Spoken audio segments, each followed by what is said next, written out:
అందరికీ నమస్కారం and welcome to Suman TV.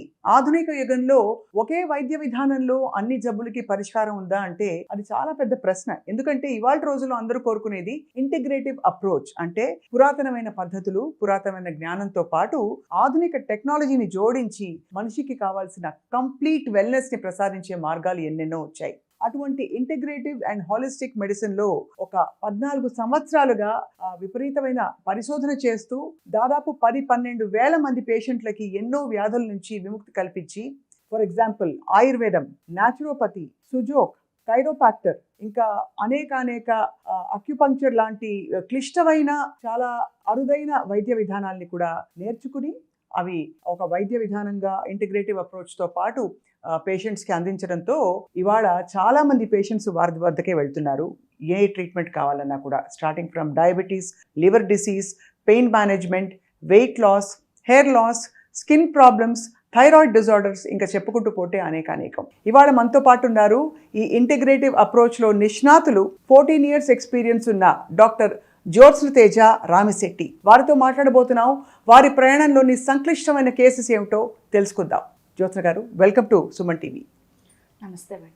దాదాపు 14 ఏళ్ల ఎక్స్పీరియన్స్ మీది ఈ ఇంటిగ్రేటివ్ మెడిసిన్లో. What is integrative medicine? మీరు ఇందులోకి ఎలా వచ్చారు, ఎందుకు వచ్చారు? సో ఇంటిగ్రేటివ్ మెడిసిన్ అంటే మన బాడీకి సంబంధించి సెల్స్ మీద వర్క్ చేయాలి అని అంటే అది కేవలం ఫుడ్ ద్వారా మాత్రమే అని కొంతమంది, యోగా ద్వారా చేద్దామని కొంతమంది, మెడిసిన్ తోటి మాత్రమే సాధ్యమవుతుంది అని చెప్పి ఇలా డిఫరెంట్గా అప్రోచెస్ అనేవి ఇవ్వడం జరుగుతుంది.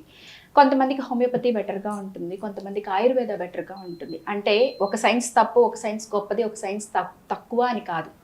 సో ప్రతి సైన్స్ యొక్క గొప్పతనం ఉంది. కాకపోతే అది మన బాడీకి ఏ విధంగా హెల్ప్ అవుతుంది అనే ఉద్దేశంతో రీసెర్చ్ చేసి ఈ విధంగా ఇంటిగ్రేటెడ్ అప్రోచెస్ అన్నిటితోటి క్లయింట్స్కి బెటర్గా రిజల్ట్స్ ఇవ్వడం అనేది మా దగ్గర జరుగుతుంది. రైట్. మీరు ఈ రంగంలోకి రావడానికి గల కారణం ఏంటండి? నాకైతే నేను ఎడ్యుకేషన్ టైంలో ఉన్నప్పుడు మా మదర్కి క్యాన్సర్ రావడం వల్ల ఆవిడకి ఓన్లీ ఒక టైప్ ఆఫ్ వైద్య విధానంతో సర్జరీస్ అయ్యాయి, రేడియేషన్స్ అయ్యాయి, కీమోస్ అయ్యాయి. ఇవన్నీ జరిగిన తర్వాత కూడా ఆవిడ చాలా బాధగా, క్వాలిటీ ఆఫ్ లైఫ్ లేకుండా లైఫ్ ఎండ్ చేయాల్సిన సిచ్యువేషన్స్ చూశాను నేను పర్సనల్గా దగ్గర నుంచి చూడడం వల్ల. నేను ఏ విధంగా అయినా సరే క్వాలిటీ ఆఫ్ లైఫ్ని ఇద్దాం. క్వాంటిటీ అనేది ఖచ్చితంగా అవసరమే, నేను కాదని చెప్పను. బట్ ఎన్ని సంవత్సరాలు బ్రతికామనే దానికన్నా ఎంత యాక్టివ్గా లైఫ్ని లీడ్ చేశాము అనేదే మెయిన్ కాన్సెప్ట్ తోటే మేము ఎప్పుడు కూడా వర్క్ చేస్తూ ఉంటాం. సో అలా అమ్మకి నయం కాకపోవడంతో మీరు బహుశా మీ పరిశోధనని మొదలుపెట్టారు. సో అప్పుడు మీరు అందుకున్న ఫస్ట్ ఫ్యూ మెథడాలజీస్ ఏంటండి? ఫస్ట్ ఫిజియోథెరపీ అనే ఒక విధానంతో పెరాలసిస్ పేషెంట్స్ వీళ్ళందరికీ కూడా ట్రీట్మెంట్ చేయడం స్టార్ట్ చేశాను. సో అలా ట్రీట్మెంట్ స్టార్ట్ చేసి రిహాబిలిటేషన్ సెంటర్ రన్ చేస్తున్నప్పుడు ఒక లెవెల్ వరకు ట్రీట్మెంట్ వచ్చింది, రిజల్ట్స్ వస్తున్నాయి. ఇంకా తర్వాత నేను అంతకుమించి రిజల్ట్స్ ఇవ్వలేకపోతున్నాను. అక్కడ నాకు బ్లాకేజెస్ కనపడ్డాయి. నాకు అర్థమైంది ఏంటంటే మేబీ ఎక్కడో ప్రాబ్లం ఉంది. అంటే మనకి కరెంట్ పోయిందనంటే మెయిన్లో ప్రాబ్లం ఉంది. నేను వచ్చి ఫ్యాన్ తిప్పుతున్నాను అని అంటే అర్థం లేదు గాలి రావడానికి. సో అలాగా ఒక లిమిటెడ్, ఒక సింగిల్ డైరెక్షన్లో మనం ఏదైనా సరే ఒక ట్రీట్మెంట్ చేయడం వల్ల రిజల్ట్స్ అనేవి పర్ఫెక్ట్గా ఉండట్లేదు, రూట్ కాజ్ ఇంకెక్కడో ఉంది, ఇంకెక్కడో ట్రీట్మెంట్ చేస్తున్నాం అనే ఒక భావన నాకు మొదలైంది. ఆ తర్వాత నుంచి ఐరిడాలజీ, ఎలక్ట్రో హోమియోపతి, ఆక్యుపంక్చర్లో కూడా internationally almost all approved 11 types of acupunctures ఉన్నాయి. అన్ని ఆక్యుపంక్చర్స్ వైద్య విధానాల్లోనూ నేను కోర్సెస్ చేస్తున్నాను. అదేవిధంగా yoga, nutrition, pranayamas, what not, and finally functional medicine. Nutrition అనేది ఖచ్చితంగా మన బాడీకి అవసరం. అది కేవలం ఫుడ్ తినడం ద్వారా మాత్రమే వస్తుంది అని అంటే అది పూర్తి అపోహ. ఎందుకంటే మనం తినే ఆహారంలోనే ఏమి ఉండట్లేదు కాబట్టి దాన్ని ఇంకా డిఫరెంట్ డైరెక్షన్స్లో నుంచి ఏ విధంగా బాడీకి వాళ్ళు హెల్తీగా అవ్వడం కోసం ఇవ్వచ్చు అనే దాని మీద కంప్లీట్ ట్రైన్డ్ అయ్యాను. అండ్ ఎంతో మంచి రిజల్ట్స్ క్లయింట్స్ దగ్గర నుంచి కూడా ఇప్పుడు తీసుకుంటూ ఉన్నాము. సో మొత్తానికైతే ఎలక్ట్రో హోమియోపతి, అక్యుపంక్చర్, ఐరిడాలజీ, ఇంకా ఫంక్షనల్ మెడిసిన్, న్యాచురోపతి, ఆయుర్వేదం, ఇంకా సుజోక్, ఫుడ్ న్యూట్రిషన్, ఇలా అనేక సైన్సెస్ని జోడించి మీరు ఇవాళ ట్రీట్మెంట్ ఇస్తున్నారు. ఇవన్నీ చాలా వరకు జ్యోత్స్న తేజ గారు ఇది కేవలం వెల్నెస్ మెడిసిన్గా అందరూ పరిగణిస్తారు, కానీ క్రిటికల్ కేసెస్కి దీనివల్ల పరిష్కారం వస్తుందని మీరు భావిస్తారా? మీరు సాల్వ్ చేసిన మోస్ట్ క్రిటికల్ కేసు ఏంటి? ఖచ్చితంగా క్రిటికల్ కేసెస్లో నేను ఎమర్జెన్సీ కేసెస్ అని చెప్పట్లేదు. ఎమర్జెన్సీ కేసెస్లో మనకి ఎమర్జెన్సీ ట్రీట్మెంట్ ఇమీడియట్గా జరగాల్సినవి జరగాలి. బట్ క్రిటికల్ కేసెస్ అంటే మెటబాలిక్ డిసీజెస్ వల్ల ఇక డెత్ తప్ప ఇంకేం లేదు అనే సిచ్యువేషన్స్ ఉంటాయి. బట్ ఇమీడియట్గా డెత్ ఏమీ రాదు వాళ్ళకి. సో ఎక్కువ పీరియడ్ అలా బెడ్ రిడన్గా ఉండడము, క్వాలిటీ ఆఫ్ లైఫ్ లేకుండా ఉండడము ఇలా జరుగుతూ ఉంటుంది. సో అలాంటి కేసెస్లో ఏదైనా సరే మెటబాలిక్ ప్రాబ్లమ్స్ ఉన్నాయి అని అంటేనే, లైక్ మెటబాలిక్ ప్రాబ్లమ్స్ అంటే ఏంటి, diabetes, thyroid, BP, liver problems, heart problems, ఇవన్నీ కూడా మెటబాలిక్ ప్రాబ్లమ్స్ కిందకే వస్తాయి. అలాగా ఇప్పుడు మేము ఎన్నో రకాల మెటబాలిక్ కండిషన్స్ మీద డీల్ చేస్తూ ఉన్నాము. దాంట్లో ఒక ఎగ్జాంపుల్ ఏంటంటే, రీసెంట్గా ఒక 5 months బ్యాక్ నన్ను 6 months బ్యాక్ అప్రోచ్ అయ్యారు ఒక పర్సన్, 71 years. తనకి ఒక 2-3 రోజుల్లో ఓపెన్ హార్ట్ సర్జరీ చేయకపోతే సీరియస్ అవుతుంది అనేది తనకి చెప్పడం జరిగింది. తనకున్న ఒకటే కంప్లైంట్ ఏంటి, కేవలం ఒక 700 మీటర్లు కూడా నడవలేకపోవడం, నడిస్తే ఆయాసం వస్తుంది. అలాంటి ఒక పర్సన్ ఒక 4.5 months మన దగ్గర ట్రీట్మెంట్ తీసుకున్న తర్వాత ఇప్పుడు ఎంతో సునాయాసంగా 6 kilometers దూరం నడవగలుగుతున్నారు. ఎక్సలెంట్. అండ్ తను ఒక 25 years నుంచి డయాబెటీస్ ఉంది, 25 years నుంచి థైరాయిడ్ ఉంది. ఇన్స్పైట్ ఆఫ్ ఆల్ దీస్ 71 yearsలో still he is feeling young, looking young. వర్క్లో కూడా అంతే ఎంతో బాగా చేస్తున్నారు. ఇప్పుడు 60 వచ్చేటప్పటికి, 50 వచ్చేటప్పటికే మోకాళ్ళ నొప్పులని, నడుము నొప్పులని ఇవన్నీ కూడా కంప్లైంట్ చేస్తున్న రోజుల్లో కూడా he is doing very good. Treatment start చేసి. వారి వయసు ఎంత, వారి పేరు చెప్పండి.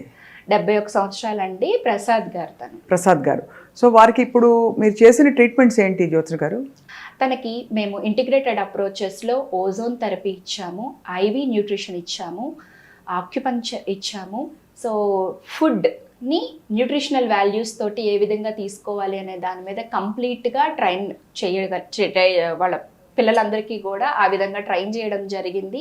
అండ్ ఎలక్ట్రో హోమియోపతి, వీటన్నిటితోటి ఆయనకి ఇప్పుడు నయం అయ్యి ఆయన హార్ట్ కండిషన్ మెరుగైంది, ఇంకా బైపాస్ చేయాల్సిన అవసరం లేదంటారు. ఇంకా ఏదైనా కేసు ఉందా మీరు చాలా గర్వపడే కేసు? గర్వపడే కేసు అంటే ఇంకొకటి 31 years బాబు, నిమ్స్లో ఒక 6 months liver failure case. 31 years తనకి ఆల్కహాలిక్ లివర్ సిర్రోసిస్, కంప్లీట్గా లివర్ అనేది ఫెయిల్ అయ్యింది. నిమ్స్లో ఒక 1 month ట్రీట్మెంట్ తీసుకున్నారు. సో అలా తీసుకున్న తర్వాత కూడా 6 monthsలో మీరు లివర్ ట్రాన్స్ప్లాంటేషన్ కనుక చేయకపోతే చనిపోతారు అన్న స్టేజ్లో నా దగ్గరకు ఒక 2-3 పట్టుకొని తీసుకొని రావాల్సి వచ్చింది. అంటే ఏంటి, నడిచే ఓపిక కూడా లేదు ఆ పర్సన్కి. కరెక్ట్గా మనం 1.5 months to 2 months ట్రీట్మెంట్స్ ఇవ్వడం జరిగింది కంటిన్యూస్లీ మన దగ్గర నుంచి. ఇప్పుడు రిజల్ట్ ఏంటి అని అంటే, తన ఒక గవర్నమెంట్ ఎంప్లాయీ, హాయిగా బెటర్గా వెళ్ళి జాబ్ చేసుకుంటూ ఉన్నారు. అండ్ ఆల్కహాల్ తీసుకోవాలనే ఒక ఉద్దేశంలో నుంచి కూడా పూర్తిగా బయటకు వచ్చారు. De addiction plus liver condition మీద కూడా వర్క్ చేయడం జరిగింది. రిజల్ట్స్ చాలా అద్భుతంగా ఉన్నాయి. క్వాలిటీ ఆఫ్ లైఫ్ ఖచ్చితంగా పెరిగింది, క్వాంటిటీ కూడా ఖచ్చితంగా పెరుగుతుంది. చాలా చాలా అరుదైన, అంటే చాలా తీవ్రమైన వ్యాధులు, ఇలాంటి రికవరీస్ మనం అంత అరుదుగా చూస్తుంటాం మనం. బట్ కంగ్రాచులేషన్స్, అయితే మీకు అభినందనలు, మీ వైద్య విధానం ఇంతమందికి ఉపయోగపడిందని చెప్పి. జ్యోత్స్న గారు, నాకు ఎప్పుడు అనిపిస్తూ ఉంటుంది డాక్టర్ జ్యోత్స్న, మనం 100 ఏళ్ళు బ్రతకాలంటే ఆ తాపత్రయం అందరిలో ఉంటుంది. అసలు పాటించవలసిన మౌలిక సూత్రాలు ఏంటి మీ దృష్టిలో? మీరు 100 సంవత్సరాలు అన్న వెంటనే నాకు గుర్తొచ్చింది ఏంటంటే, నా గురించి ఐడియా ఉన్న, నా సరౌండింగ్ ఉన్న పీపుల్, మోస్ట్ ఆఫ్ నా క్లయింట్స్ అందరికీ నేను చెప్పేది ఒకటే, నేను 132 సంవత్సరాలు బ్రతుకుతానని. ఎందుకు 100కే కన్ఫైన్ చేయాలి మనం? సో ఎందుకు ఈ మాట అంటున్నానంటే, ఇప్పుడు మేము ఎవరి దగ్గర నుంచి విన్నా, మా పిల్లలకి కొంచెం పెళ్ళైతే చాలు, ఇంకా మా అవసరం తీరిపోతుంది, మేము ఉండాల్సిన అవసరం లేదనే ఒక మాటని చెప్తూ ఉంటున్నారనమాట. అంటే మనకి మనమే ప్రీడిటర్మైన్ చేస్తున్నాము, నేను ఇన్నాళ్ళు బ్రతికి చాలు, ఒక 60 ఏళ్ళు ఉంటే చాలు, లేకపోతే ఒక 70 ఏళ్ళు ఉంటే చాలు అని మనకి మనం ప్రీడిటర్మైన్ చేస్తున్నాం. మన బాడీ మనం ఏం చెప్తామో అది వింటూ ఉంటుంది. మనం 5 గంటలకు నిద్ర లేవాలి, ఒక ఇంపార్టెంట్ వర్క్ ఉంది, లేకపోతే ఒక ఫ్లైట్ ఉంది, ట్రైన్ ఉంది అని అంటే ఎలా అలా ఉన్నా సరే మనం లేస్తామో, రిపీటెడ్గా నేను 60, 70 ఉంటాను అని అంటే ఆ టైం కల్లా మన బాడీ స్లో డౌన్ అవ్వడానికి, కంప్లీట్గా లైఫ్ ఎండ్ చేయడానికి ప్రోగ్రామ్ చేసుకుంటుంది ప్రతి ఒక్క సెల్. అందుకనే మనకి మన పెద్దవాళ్ళు చెప్తూ ఉంటారు, తదాస్తు దేవతలు ఉంటారు, మీరు ఈ టైంలో ఏమీ మాట్లాడద్దు నెగిటివ్గా అని చెప్పి. సో మీతోటి మీరు ఏం చెప్తున్నారనేది చాలా జాగ్రత్త, ప్రతి ఒక్క మాటకి మనం బాధ్యతగా ఉండాలి. ఇది లైక్ ఫిలసాఫికల్గా చెప్పడానికి. అదే హెల్తీగా లైఫ్ టైం 100 years ఉండాలి అని అంటే, ప్రతి మనిషి కూడా 132 సంవత్సరాలు బ్రతకడానికి అవకాశం ఉంది. దానికి మనం ఏం చెయ్యొచ్చు అని అంటే, తాబేలు గురించి చెప్పాలంటే అత్యంత ఎక్కువ ఆయుర్దాయం ఉన్నది తాబేలు. 400 సంవత్సరాలు ఉంటుంది. సో ఎందుకు ఉంటుంది అని అంటే తాబేలు నిమిషానికి ఒక 2 నుంచి 3 సార్లు మాత్రమే గాలి తీసుకుంటుంది. అలా ఎప్పుడైతే మనం ఇప్పుడు 16 నుంచి 20 సార్లు నిమిషానికి గాలి తీసుకుంటూ ఉంటాము, మన శ్వాస రేట్ని, రెస్పిరేటరీ రేట్ని కనుక మనం తగ్గించుకోగలిగితే, అట్లీస్ట్ 8 to 9కి కనుక తెచ్చుకోగలిగితే మన బాడీలో ఆక్సిడేటివ్ స్ట్రెస్ తగ్గుతుంది. In spite of all the healthy habits, pranayamas మీద కనుక మనం కాన్సన్ట్రేట్ చేయగలిగితే ఖచ్చితంగా మనకి లాంగ్ లైఫ్ చేయడానికి అవకాశం ఉంటుంది. సో ప్రాణాయామం అంటే నిజంగా శ్వాసతోటే మన ఆయుష్ని పొడిగించాలంటున్నారు. అయితే 132 సంవత్సరాలు బ్రతకడం సాధ్యమా జ్యోత్స్న తేజ గారు? ఖచ్చితంగా సాధ్యమే. బ్రతికిన వాళ్ళు ఉన్నారు, ఇంకా బ్రతుకుతున్న వాళ్ళు ఉన్నారు. అది అద్భుతం అండి. డాక్టర్ జ్యోత్స్న తేజ, ఇంత మనం ఒక ప్రపంచంలో, పరుగుల ప్రపంచంలో ఇవాళ అన్నీ మారిపోయాయి, అన్నీ కల్తీలు అయిపోయాయని గగ్గోలు పెడుతున్నారు వైద్యులందరూ. సో మీ దృష్టిలో ఒక చాలా సర్వసాధారణంగా మనం వాడే ప్రోడక్ట్ మీ షెల్ఫ్లోంచి, మీ జీవితంలోంచి తీసి తొలగించి పడేయాలనే ప్రోడక్ట్ ఏంటండి? ఖచ్చితంగా అన్డౌటెడ్లీ చెప్పగలను, అందరూ వాడేది వంట నూనె. చాలా సహజంగా ప్రతి నెల మనం ఎన్నో తీసుకొని వచ్చి ప్రతి పూట ఎంతో రుచిగా చేసుకుంటున్నామనే అపోహతోటి ఒక విషాన్ని మన బాడీలోకి ఇస్తున్నాము. ఇప్పుడు మనకు వస్తున్న అన్ని రకాల వంట నూనెలన్నీ కూడా గానుగు నుంచి వచ్చినవి కాకుండా ప్యాకెట్లో వచ్చే ప్రతి ఒక్క ఆయిల్ కూడా, వంట ఆయిల్ మనకి ప్రమాదాన్ని తీసుకొని వస్తూనే ఉంది.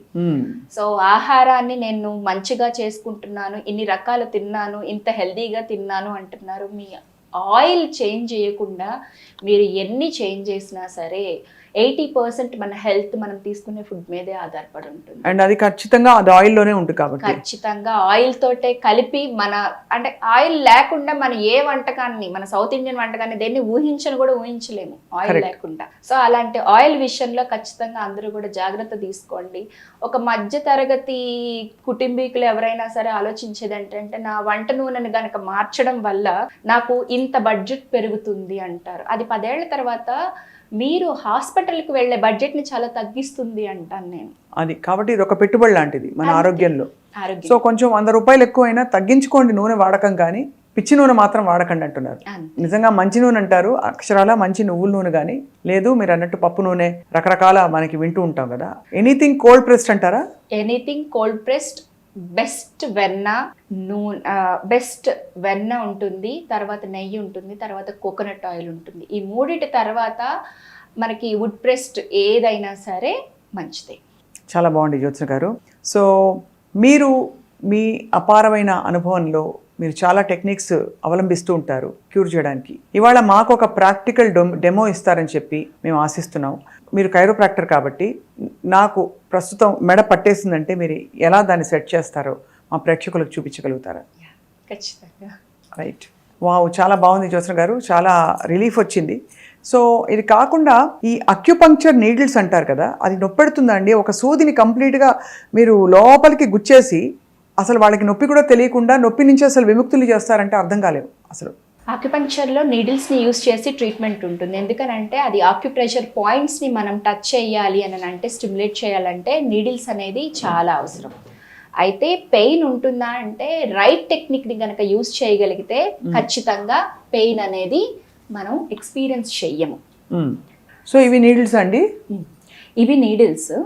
సో నీడిల్స్కి ఉన్న టైల్ని బట్టి కూడా ఇది సిల్వర్ కలర్లో ఉంది, ఇది కాపర్ కలర్లో ఉంది. వీటిని బట్టి కూడా మనం బాడీకి ఏ హెల్త్ ఇష్యూస్కి ఏది యూజ్ చేయాలి, ప్రాబ్లం ఎక్కువ ఉంటే ఒకటి, ప్రాబ్లం తక్కువగా ఉంది అని అంటే ఒకటి యూజ్ చేస్తాము కండిషన్లో, సైన్స్ అండ్ సిమ్టమ్స్ని బట్టి. అండ్ లెంత్ ఆఫ్ ద నీడిల్ని బట్టి కూడా ఉంటుంది అనమాట. ఇంత పెద్ద లెంత్ తోటి కూడా నీడిల్స్ ఉంటాయి, అండ్ అదే విధంగా ఇంత చిన్న లెంత్ తోటి కూడా నీడిల్స్ ఉంటాయి. ఇంత లెంత్ అండ్ ఇంత చిన్న లెంత్, ఇన్ బిట్వీన్ లెంత్లో కూడా ఉంటాయి అనమాట. 75 mm, 90 mm నీడిల్స్ ఇట్లా కూడా ఉంటాయి. According to the condition, area మనం ఎక్కడ డీల్ చేస్తున్నాము, వెరైటీ ఏంటి అనే దాన్ని బట్టి డిఫరెంట్. కామన్గా దేనికి వాడతారు ఇది? కామన్గా ఆక్యుపంక్చర్ వైద్య విధానం అన్ని రకాల మెటబాలిక్ కండిషన్స్లోనూ విడదీయరాలేని, ఇంటిగ్రేటెడ్ అప్రోచెస్లో విడదీయరాలేనిది అండి. సో దేనికి వాడతారు అనకూడదు, అన్నిటికీ యూజ్ చేయాల్సి వస్తుంది. అన్నిటికీ యూజ్ చేయొచ్చు. ఇది చాలా బాగుందండి. అయితే ఒకప్పుడు జ్యోత్స్న తేజ గారు ఇండియా చాలా హెల్దీగా ఉండేది. ఆ హెల్దీగా ఉండే ఇండియా ఎందుకు అన్హెల్దీగా మారిపోయింది? కారణాలు ఏంటండి? అన్హెల్దీగా ఇండియా అవుతుంది అని అంటే మనకున్న సాంప్రదాయ పద్ధతులకి సంబంధించి మనం ఏది కూడా ఫాలో అవ్వకపోవడం.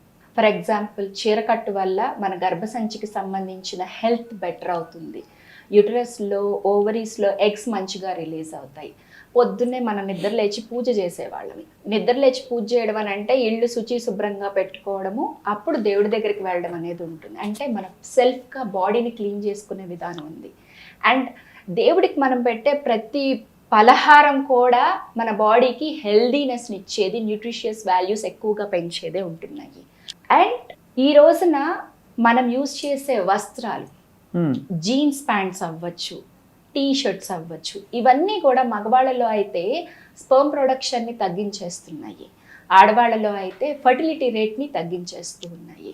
ఇంకా చెప్పాలి అని అంటే మన ఫుడ్ హ్యాబిట్స్, మనకి రకరకాల పిండి వంటలు ఏ సీజన్కి తగ్గట్లుగా ఆ సీజన్కి ఇవి అవసరం అని చెప్పి ముందు నుంచి ఉన్నాయి. ఇప్పుడు మనకు అన్ని కాలాల్లోనూ అన్నీ దొరుకుతున్నాయి. అండ్ వాటికి వాడే నూనె రిపీటెడ్గా వాడేవి, వాటి మీద ఎటువంటి కంట్రోల్ లేదు మనం బయట నుంచి తెచ్చుకునేటప్పుడు. ఎందుకంటే మనం ఇంట్లో పెద్దగా వంట చేయట్లేదు కదా ఎవరం కూడా. అవునవును. సో ఎప్పుడైతే ఇంట్లో వంట మానేసామో, బయట నుంచి ఎక్కువ తీసుకొని వచ్చి తింటున్నామో, అప్పటి నుంచి కూడా హెల్త్ డిస్టర్బ్ అవడం స్టార్ట్ అయ్యింది. ఎందుకనంటే ఫుడ్ ఈజ్ మెడిసిన్ అంటాము. ఎలాంటి ఆహారం తింటామో మనం అలాగే ఉంటాము. అవును. సో ఈ ఆహారపు అలవాట్లు ఒకటి. అండ్ మేజర్గా ఇంకొకటి మారింది ఏంటి అని అంటే నిద్ర.